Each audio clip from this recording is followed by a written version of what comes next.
Ebenezer, Ebenezer.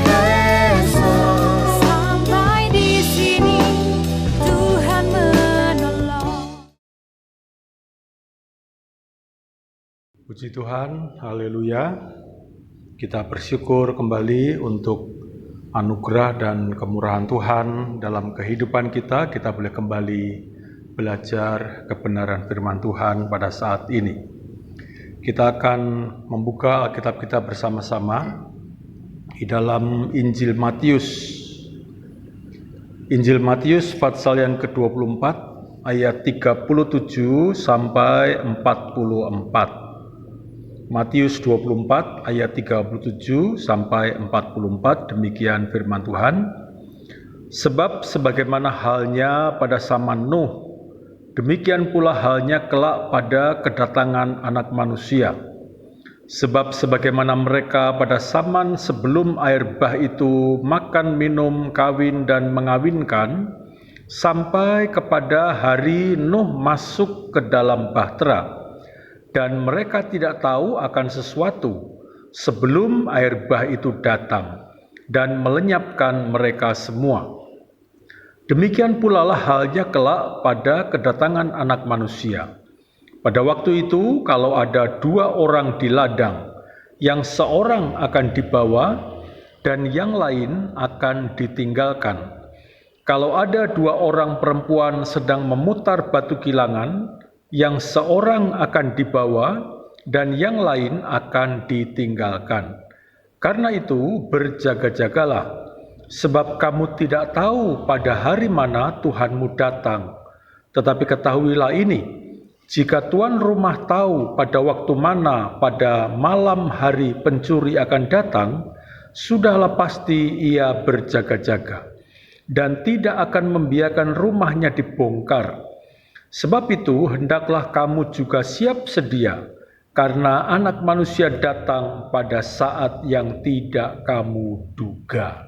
Puji Tuhan.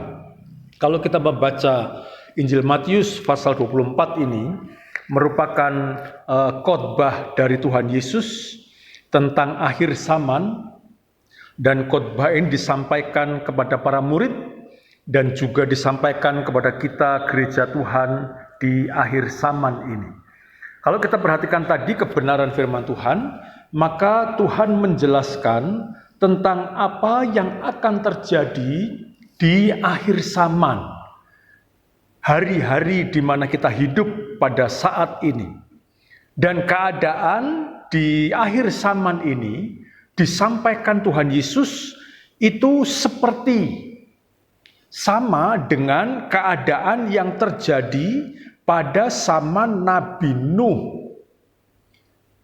Nah, perbandingan ini dikatakan Tuhan Yesus kepada kita, tujuannya supaya kita berjaga-jaga dan siap sedia, kita mempersiapkan diri untuk menyambut kedatangan Tuhan Yesus yang kedua kali. Jangan sampai kita mengalami perkara-perkara yang tidak kita kehendaki sebelum Tuhan Yesus datang kedua kali, apalagi ketika Tuhan datang, jangan sampai kita ditinggal, kita binasa. Sebab itu kita perlu berjaga-jaga dan siap sedia. Siap sedia. Siapapun saja kita. Baik, kita akan melihat kebenaran ini. Tuhan Yesus mengangkat sebuah perbandingan apa yang terjadi pada zaman Nuh. Ayat firman Tuhan tadi mengatakan, sebagaimana halnya pada zaman Nuh. Lalu Tuhan menyimpulkan, apa sih yang terjadi pada zaman Nuh itu?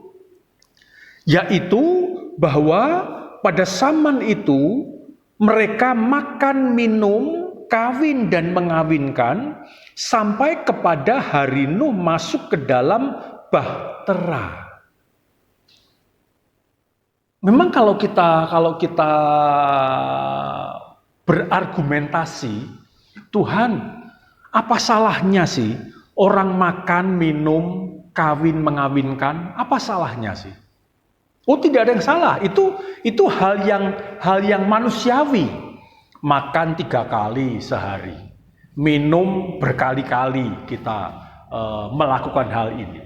Kawin dan mengawinkan kalau sudah usianya sudah mencapai usia dewasa, apa salahnya anak-anak kita kawin, kita sebagai orang tua mengawinkan putra-putri kita. Tidak ada yang salah. Tapi kalau kita perhatikan kitab Kejadian pasal 6 ayat 5 dan 6, maka kita akan melihat kebenaran firman Tuhan dicatat demikian dalam kitab Kejadian pasal 6 ayat 5 dan 6. Ketika dilihat Tuhan bahwa kejahatan manusia besar di bumi dan bahwa segala kecenderungan hatinya selalu membuahkan kejahatan semata-mata, maka menyesallah Tuhan bahwa Ia telah menjadikan manusia di bumi dan hal itu memilukan hatinya. Pasal 6 kitab Kejadian ini memang mencatat apa yang dikerjakan oleh manusia pada zaman Nuh itu. Memang disimpulkan oleh Tuhan Yesus, mereka makan, minum, kawin, mengawinkan. Tapi sebenarnya hal itu dilakukan berdasarkan kecenderungan hati yang berbuah kejahatan semata-mata. Jadi mereka makan, minum, kawin, mengawinkan itu tidak dengan wajar. Kalau kita makan, minum, kawin, mengawinkan dengan sewajarnya, itu sesuai dengan kehendak Tuhan. Itu sesuai dengan apa yang dibutuhkan oleh manusia. Tapi ayat firman Tuhan ini dia berkata, segala kecenderungan manusia pada zaman Nuh itu berbuahkan kejahatan semata-mata. Jadi manusia pada zaman Nuh, mereka makan, mereka minum, itu ujung-ujungnya berbuah dosa. Mereka kawin, mengawinkan, ujung-ujungnya berbuah kejahatan. Waduh, mengerikan ya. Artinya hidup mereka itu sudah tidak wajar. Karena kecenderungan hatinya itu selalu berbuah kejahatan. Hal sepele yang mereka kerjakan itu ujung-ujungnya berbuahkan kejahatan. Mengapa? Karena kecenderungan hatinya itu jahat. Kecenderungan hatinya itu dosa. Sebab itu firman Tuhan mengatakan hal itu memilukan, menyakitkan hati Tuhan. Menyakitkan hati Tuhan. Dan membuat Tuhan menyesal. Kita berdoa, kita berharap perkara ini tidak kita lakukan dalam kehidupan kita di akhir zaman ini. Apa yang terjadi pada zaman Nuh, mereka makan, minum, kawin, mengawinkan. Tapi didasari, dilandasi dengan kecenderungan hati yang semata-mata berbuahkan dosa, itu tidak kita lakukan di dalam kehidupan kita di akhir zaman ini. Itu yang terjadi pada zaman Nuh. Pola hidup mereka, hati, pikiran, perasaan, perbuatan mereka, itu kecenderungannya selalu berbuah kejahatan. Nah, bagaimana dengan keadaan akhir zaman ini?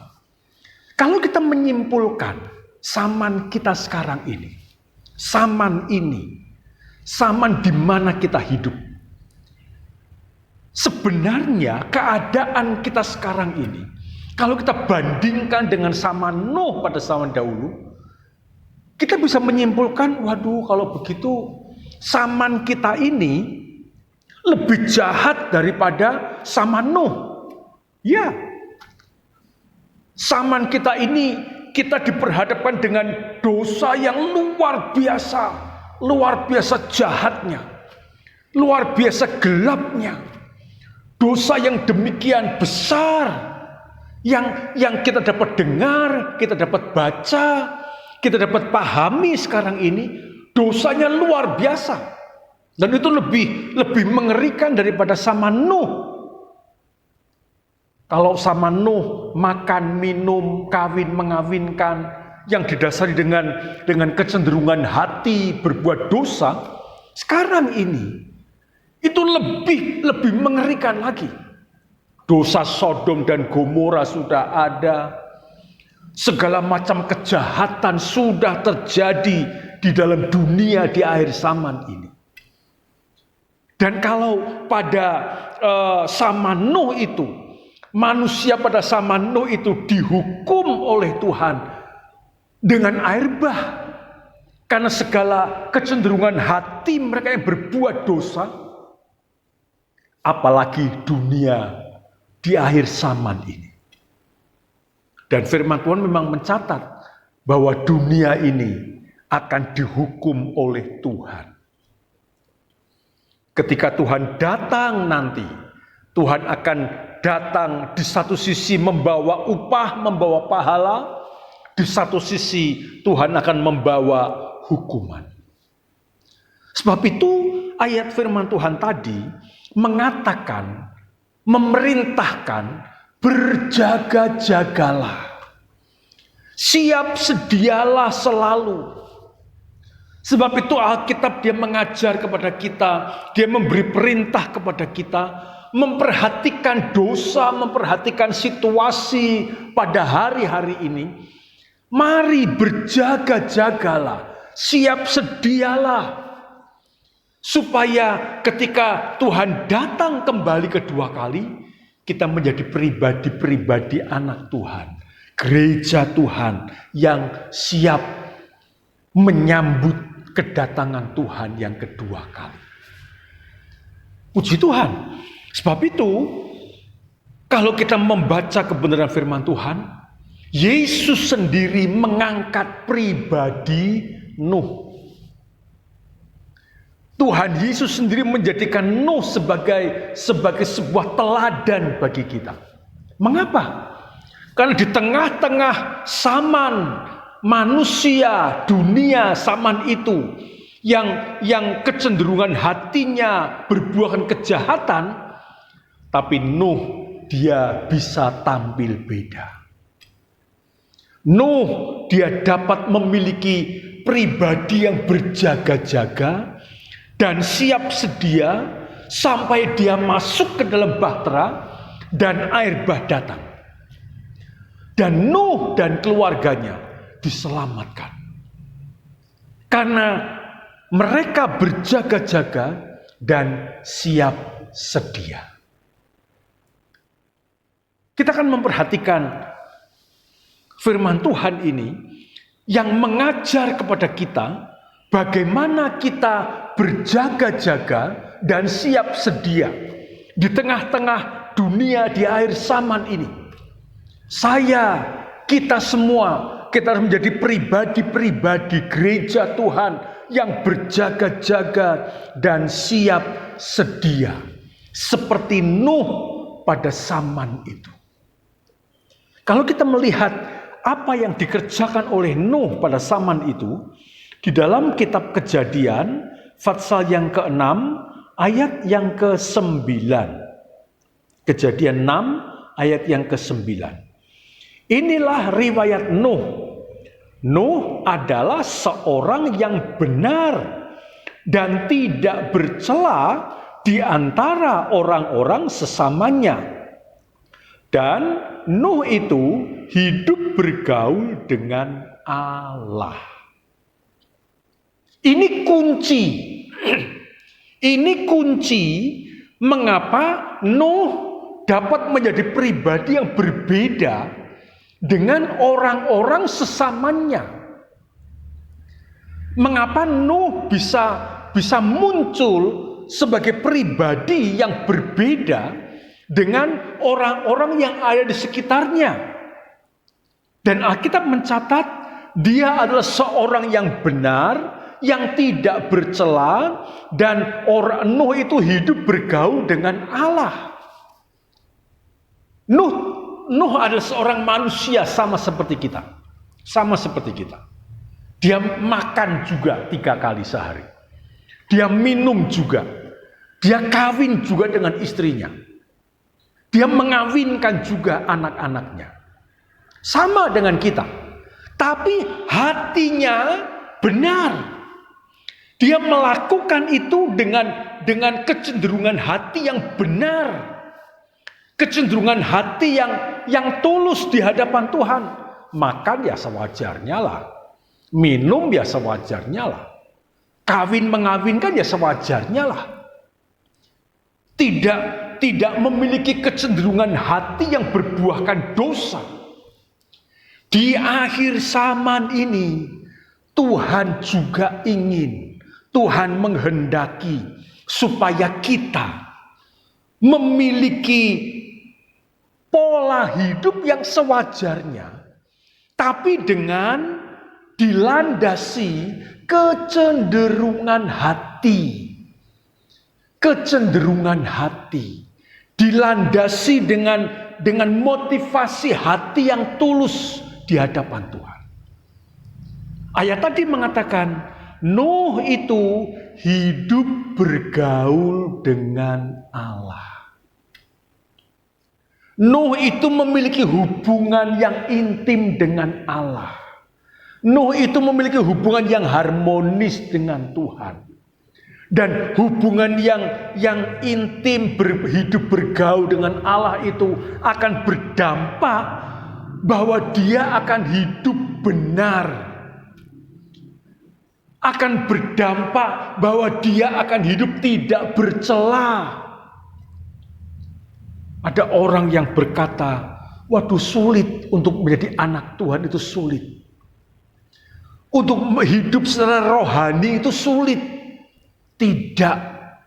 Tidak. Asal kita mau hidup bergaul dengan Allah, kita pasti akan dituntun, dipimpin untuk hidup benar. Untuk hidup tidak bercela di hadapan Tuhan. Bagaimana hidup bergaul dengan Tuhan itu? Bagaimana hidup berhubungan harmonis dengan Tuhan itu? Ada banyak ayat dalam firman Tuhan yang mengajarkan. Yaitu melalui kita berdoa, memuji, menyembah Tuhan, membaca, merenungkan firman Tuhan, dan melakukan firman Tuhan. Itu cara kita untuk hidup bergaul dengan Tuhan. Itu yang membuat kita, yang dapat kita kerjakan untuk kita hidup bergaul dengan Tuhan adalah berdoa, memuji dan menyembah Tuhan, mengagungkan Tuhan, mempersembahkan hati kita kepada Tuhan, merendahkan diri di hadapan Tuhan. Kemudian kita membaca, merenungkan, dan melakukan firman Tuhan. Maka pribadi Tuhan itu akan menyatu dengan kita. Maka kita akan hidup bergaul dengan Tuhan. Sebab itu di akhir zaman ini, Bapak Ibu saudara-saudara sekalian, mari perbanyak jam doa kita.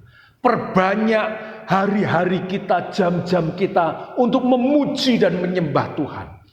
Ketika kita beraktivitas, ketika kita melakukan kegiatan kita sehari-hari, warnailah hidupmu, warnailah hatimu, warnailah pikiranmu, mulutmu dengan pujian dan penyembahan, mengagungkan nama Tuhan.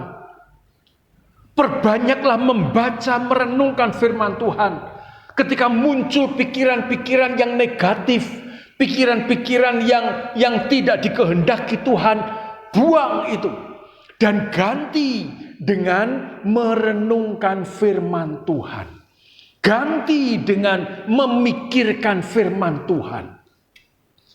Itu adalah pola hidup bergaul dengan Tuhan. Hari-hari ini kalau mungkin engkau menghadapi tekanan, menghadapi masalah, dan itu menekan pikiranmu, perasaanmu, singkirkan perkara itu dan ganti dengan merenungkan firman Tuhan. Pikirkan firman Tuhan, perbanyak memuji menyembah Tuhan, perbanyak doa kita kepada Tuhan. Itu cara kita hidup bergaul dengan Tuhan. Kalau ada muncul kekhawatiran, ketakutan dalam hati dan pikiran kita, singkirkan itu, buang itu kekhawatiran dan ketakutan kita. Ganti dengan renungkan firman Tuhan, pikirkan firman Tuhan. Maka saya percaya apa yang dialami oleh Nuh pada zaman itu akan kita alami pada akhir zaman ini. Nuh itu hidup bergaul dengan Tuhan. Dia seorang yang benar dan tidak bercela. Tidak bercela. Siapapun saja kita yang ada pada saat ini, mari kita robah pola hidup kita. Robah pola hidup kita. Kalau kita memiliki kecenderungan hati yang selalu berbuahkan kejahatan, buang perkara itu. Buang perkara itu. Kalau aktivitas kehidupan kita didasari, dilandasi dengan motivasi hati yang kecenderungannya selalu berbuahkan kejahatan, singkirkan perkara itu. Buang segala kecenderungan kejahatan itu. Dan ganti dengan pola hidup, dengan hati yang bergaul dengan Tuhan. Perbanyak doamu, perbanyak pujian dan penyembahanmu. Perbanyak engkau membaca dan merenungkan firman Tuhan. Perbanyak engkau melakukan firman Tuhan. Maka disitulah kita hidup bergaul dengan Tuhan. Maka saya percaya ketika Tuhan datang kedua kali menjemput kita, kita akan menjadi gereja Tuhan yang ikut dijemput oleh Tuhan. Puji Tuhan, kiranya apa yang kita baca dan kita dengar lewat firman Tuhan pada pagi hari ini membangun kembali kehidupan kita, untuk kita berjaga-jaga, untuk kita siap sedia di dunia akhir zaman ini. Sementara dunia semakin hari semakin jahat, sementara dunia ini semakin hari semakin sulit, semakin berat, semakin hari semakin jatuh ke dalam lembah dosa. Tapi bagi kita anak-anak Tuhan, kita harus bisa tampil beda. Kita hidup bergaul dengan Allah melalui doa, memuji, menyembah Tuhan, memperbanyak jam-jam kita membaca firman Tuhan, merenungkan firman Tuhan, melakukan firman Tuhan. Itu yang akan membuat kita menjadi anak-anak Tuhan yang berjaga-jaga dan siap sedia. Puji Tuhan. Kita akan berdoa bersama-sama. Terima kasih Bapa dalam surga, pagi hari ini kami boleh kembali membaca, mendengar, merenungkan firman-Mu. Ampuni kami kalau seringkali hati kami memiliki kecenderungan yang berbuahkan kejahatan. Sehingga aktivitas, sehingga kegiatan kami sehari-hari itu berbuahkan dosa. Itu berbuahkan perkara-perkara yang tidak berkenan kepada Tuhan. Ampuni kami Tuhan. Biarlah lewat firman Tuhan pada saat ini akan membuat kami berjaga-jaga, siap sedia. Kami menjadi pribadi-pribadi anak-anak Tuhan yang memperbanyak jam-jam, waktu-waktu doa, waktu-waktu kami menyembah, merendahkan diri di hadapan Tuhan. Memperbanyak waktu kami untuk membaca, merenungkan firman-Mu, melakukan firman-Mu. Sehingga kami boleh benar menikmati hidup bergaul dengan Tuhan. Di akhir zaman ini kami percaya Roh Tuhan, Roh Kudus sedang mengerjakan sesuatu, Penggenapan-penggenapan firman-Mu semakin hari semakin nyata di depan mata kami. Tetapi di sisi lain kami harus menjadi pribadi-pribadi yang berjaga-jaga dan siap sedia senantiasa. Roh Kudus yang akan menuntun kami, Roh Kudus yang akan menolong kami, supaya kami dapat mewarnai kehidupan ini dengan hidup benar dan tidak bercela di hadapan Tuhan. Nama Yesus yang dipermuliakan. Berkati semua jemaat Tuhan yang mengikuti acara pada saat ini.